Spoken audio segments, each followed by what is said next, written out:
there a misconception that science has disproven faith? Oh, absolutely.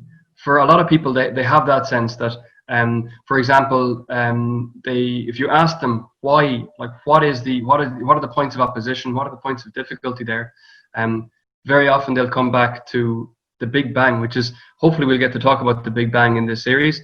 I mean, it's amazing that people think of the Big Bang as somehow disproving God's existence, whereas in fact, when it was proposed, as we'll see, it was proposed by a priest, but it was believers who were excited at this cosmology, at this idea that the universe had a beginning. And Pope Pius XII, he was delighted by the Big Bang theory, and it was atheists who thought that it was a problem because it seemed to present a moment, an instant, when the universe came into existence and began to be a moment of creation.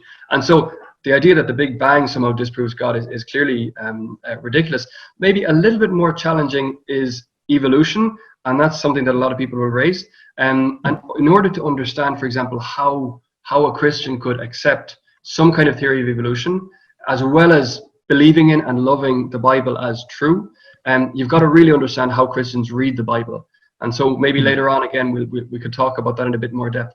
But they're two of the main topics as well. People will mention things like Galileo, and they'll kind of presume that the Galileo affair, which is really unfortunate in a lot of ways, that the Galileo affair is just emblematic of the relationship as a whole.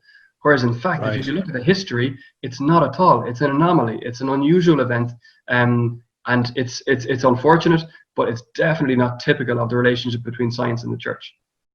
Okay. And so your relationship with science, is that a love that's traveling from picking up a book recently because, you were sitting around, or before your call to the priesthood, is there a history of science there?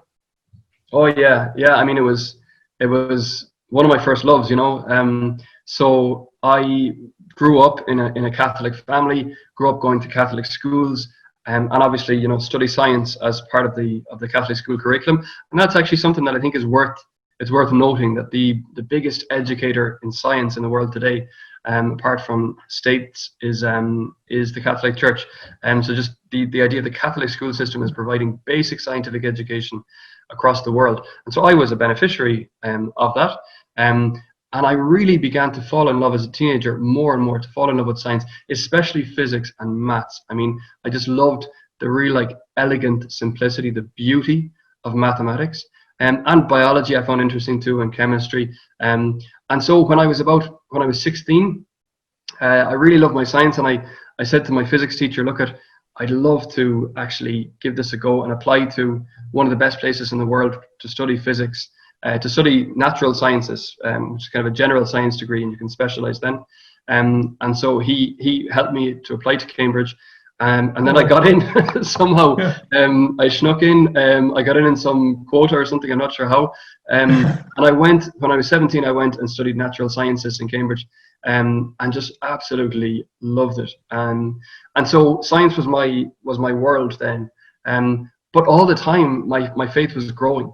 My personal faith was growing. I never really lost it. I always found that my interest in the created world and the study of the created world using reason grew with my relationship with God. They weren't in opposition. Right. Yeah. Okay. So so faith and reason, obviously, as we know, go hand in hand. But I think that, sometimes maybe there's the danger of falling into one group or the other. Absolutely. And they can lead each other astray. Yeah. And I suppose Thomas Aquinas had done huge work on that, and Pope John Paul II with Fide Oratio, that was kind of highlighted, I suppose, how they do go hand in hand.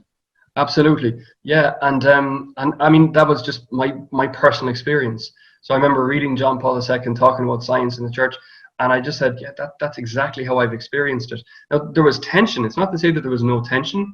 And some of my friends who didn't believe, they would put difficult questions to me. But even though it was, I was experiencing these challenges, I never really felt that the two were in opposition.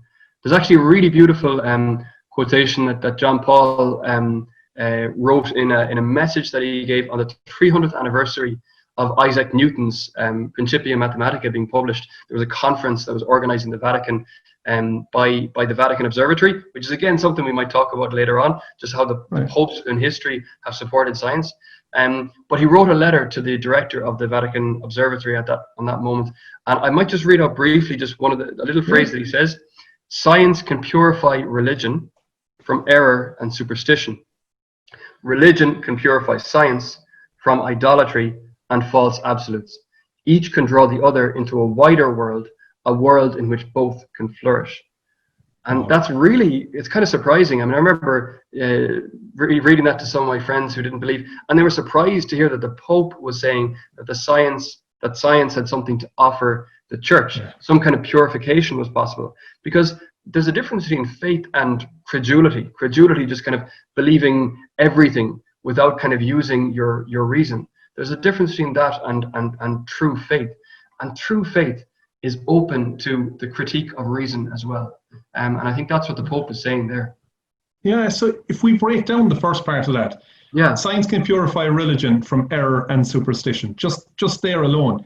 Yeah. I suppose, like, a lot of people, a lot of comment out there, especially on, the internet, like you get all these different comments, faith is for, it's a superstition, it's something that's for the immature, it's for the naive, it's for whatever. The crutch. And so it's kind of, so that science can purify religion from error and superstition. That I suppose is what kind of guides us then. It's reason pulls us back from just believing anything. Yeah, exactly. He's basically saying that there can be bad forms of religion and bad forms of belief.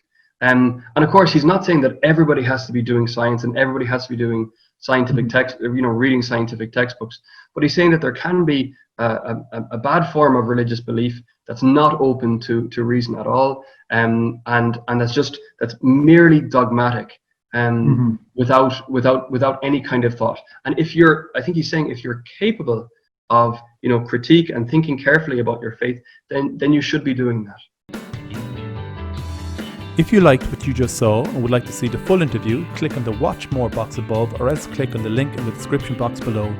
Make sure to also click on the subscribe button above so as to receive more regular content. Thank you.